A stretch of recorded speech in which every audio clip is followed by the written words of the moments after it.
One of the things I dislike most about my 78 Mustang II is that it's a Ghia model. I can't seem to escape them. My first Mustang was a 77 Ghia. This one is a 78. And the Ghia model has two things that I can't stand in particular. One is this gaudy trim that runs down the whole length of the car. It's a big stainless steel thing, but then it's got this big vinyl bumper in the middle of it. And it just ruins the body line of the car. And the other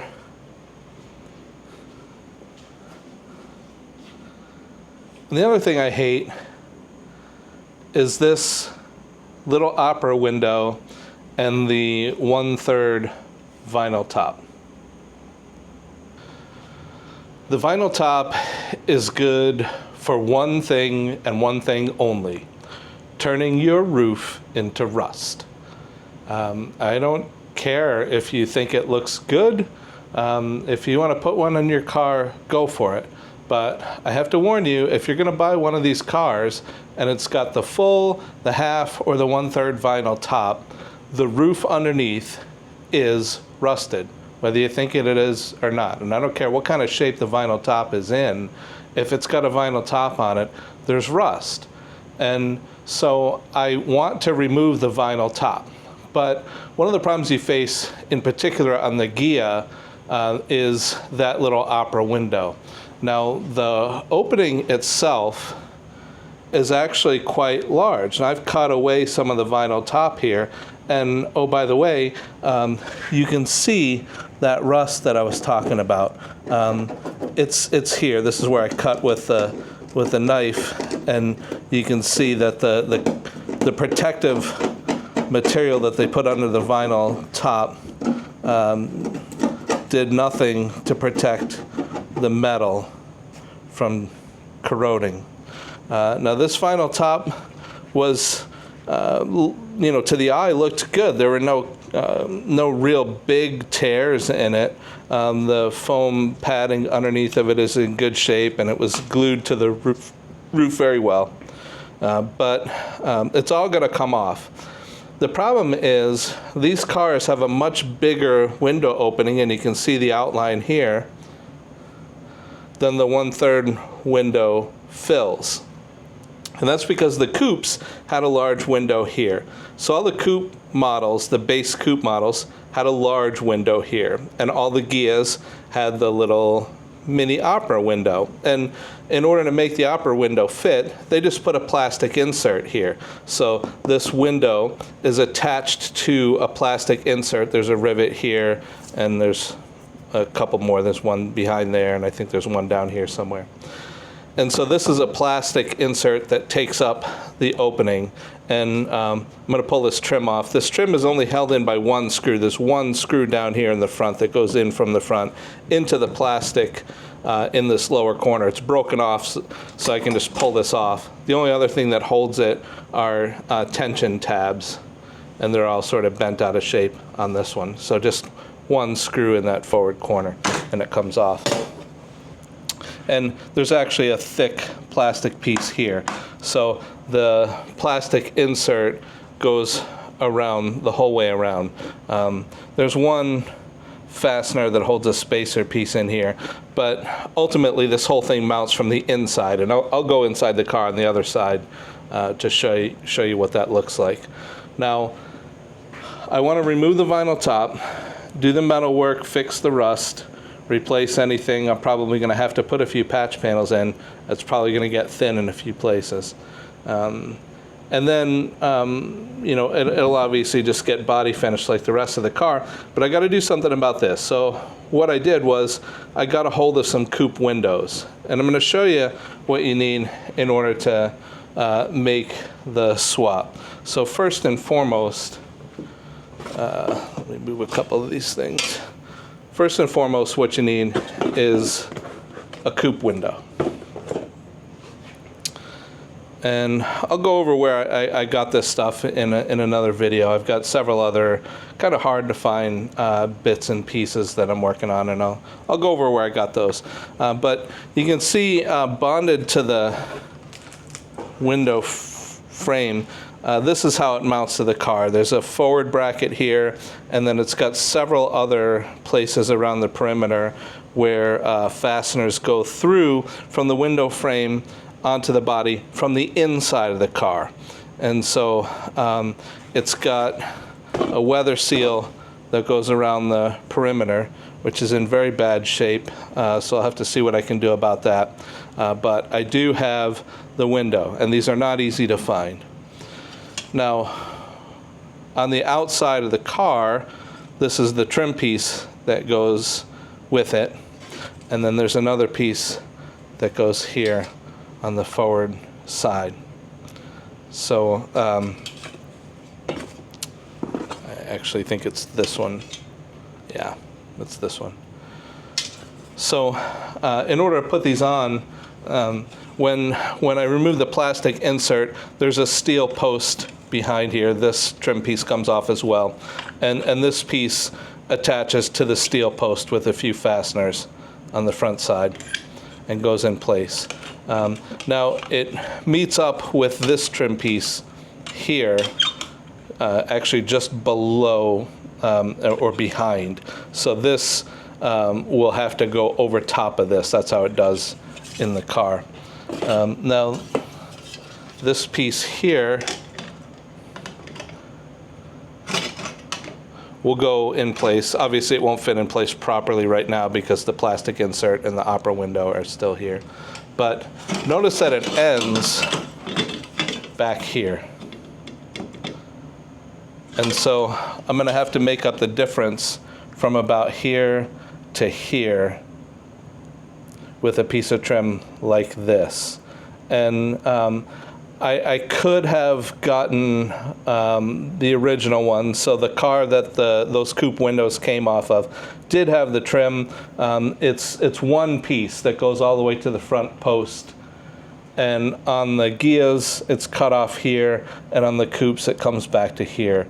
I didn't want to pay for that whole thing just to add another 4 or 5 inches to it. So what I'm going to do is either I'll take a section out of this piece or the roof piece, and I'll make a section that bridges that gap. And so that's what the outside looks like. Again, you move this from the inside, and all of this will get traditionally body worked. And then there's the 2 pieces that I got off of the coupe, and then I'll have to make a 3rd piece for here. So let's go inside the car and take a look at what's going on in there. So this is the Ghia window from the inside, and it's got one trim piece that goes around it, and it's pretty easy to get out. I'm actually going to stop the camera for a second. Okay, so I've removed the inside trim piece to give you a better look at what the window looks like from the inside. So this is the opening right here, and you can see this plastic piece attaches here. This little serrated piece is what the headliner hooks into. So when you're putting the headliner in, it goes down around the bottom as well, but you pull it through and hook it on these, and that's what tensions the headliner in this position. I'll have to cut this bracket and modify it. There are holes along the opening here where the one for the coupe goes. It mounts flat on here. And so what I may just do is cut this flange off and just mount it flat. I don't know. I may call the guy that I actually got the coupe windows from and see if he's got that piece. I'm not sure yet. But that's what this is all about. And so there are just some fasteners down in here, around, and a few like behind the trim and here, and a couple up there. And when you remove that, the whole thing comes removes to the inside. Now to trim it in, there's one piece that goes down here on the post, and that covers the post. The piece that goes above the door stops right about here, and so there's another piece that goes here and a piece that goes there, and then this panel is a little different between the Ghia and the Coupe. So I haven't quite figured out what to do with this opening here yet, but I may just fabricate a small piece to cover that. So it's not that difficult a job to swap these out. Like I said, the vinyl top has to come off completely, and metal work needs to occur. But from the perspective of just the windows, it's relatively easy to pull the coupe window, or the Ghia windows out and put the coupe windows in. Again, it's just a small window that's been attached to a plastic insert that makes up the difference between the small window and the larger opening. I think the biggest or most challenging part of this whole job is actually getting a hold of all of the parts that you need, because it can be hard to get parts for a Ghia in particular. Okay, so here is a picture of what the installation looks like on a coupe. So this one is in a junkyard, and you can see it's got the larger window in place and no vinyl on the roof. And so the upper trim piece here, as I mentioned, starts all the way in the forward corner of the A-pillar, and it comes all the way back to right about here as one continuous piece. Now, I don't have this particular one. I didn't take it off of the car that I got the window from. So on the Ghia, that piece stops right here.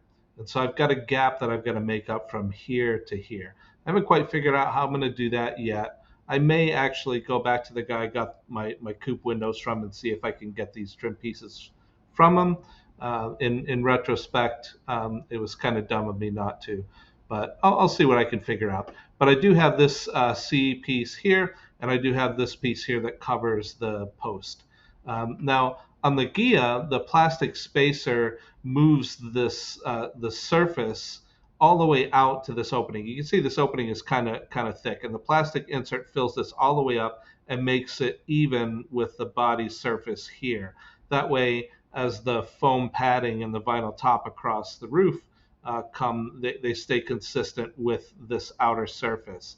But the coupe windows are actually recessed quite a bit, so this trim is pretty thick here, and then this trim piece sits behind all of this. And so this is what that particular setup looks like on the coupe from the outside.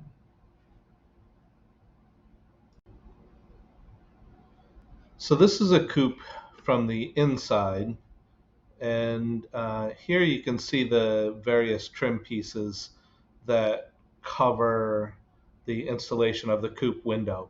So on the Ghia window, there's one piece. It's sort of rectangular in shape, very similar to the Ghia window itself. And so it's got this forward post integrated, including the bolt hole for the shoulder harness for the driver's seat. It's got an opening where the seatbelt comes up through, and then it covers the bottom. It goes up the back side of the window and across the top and connects. So in the Ghia itself, this upper trim piece is pretty short. It only goes from here to about here, where it butts up against sort of that rectangular opening.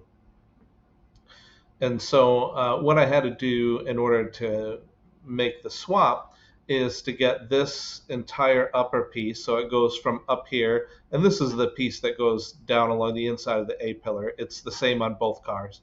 And so this piece starts here and goes back all the way to the rear of the coupe opening. And then there are two short pieces. One goes along this forward post, and one goes along the aft. And now there's nothing along the top here. And that does create a little problem for me, because starting right about here, the headrest for the passenger seat's in the way in the photo, but starting right about here on this plastic panel is a cutout that goes behind and under the rectangular trim piece for the Ghia window, and it's sort of cut out there. And so I do have to fill that gap. I got a couple options. One of them is actually to take the rectangular piece that goes over the Ghia window and just cut the bottom piece off and sort of use that. Or I could try to come up with some way to fill that hole in the panel itself. I don't know. I've got a number of options, but if you're going to do this conversion on the inside, those are the three pieces you need. So the one that goes all the way across the top, the one that goes in the back, and the one that goes behind the seatbelt.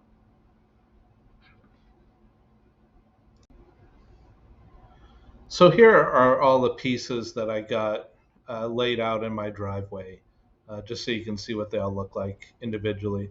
So here obviously are the left and right coupe windows, and then the corresponding trim pieces that go around them on the outside.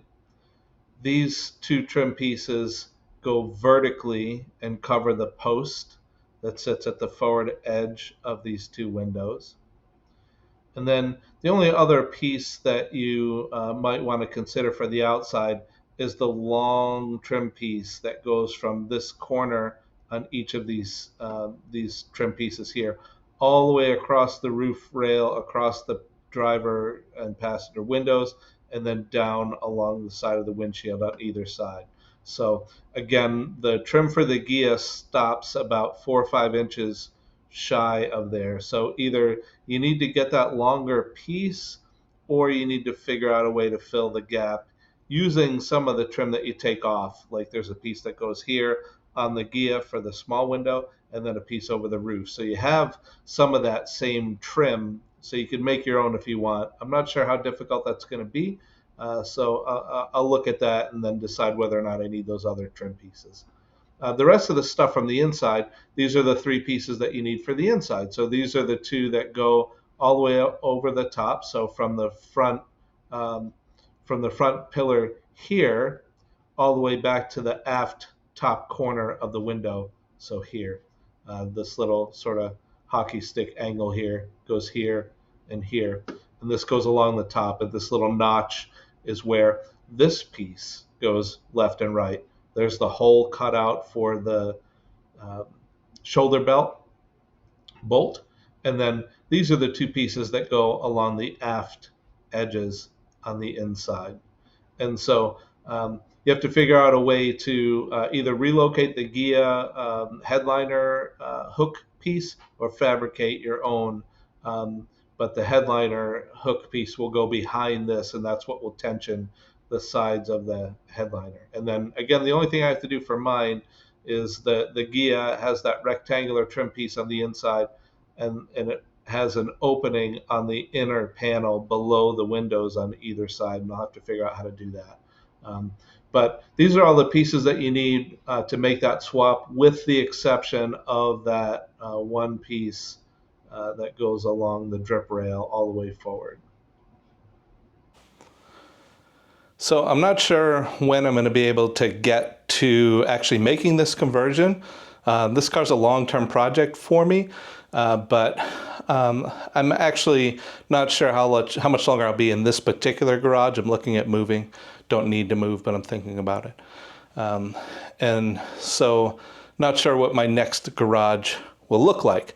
And so I'm not sure how involved I'm going to get in this particular swap right now.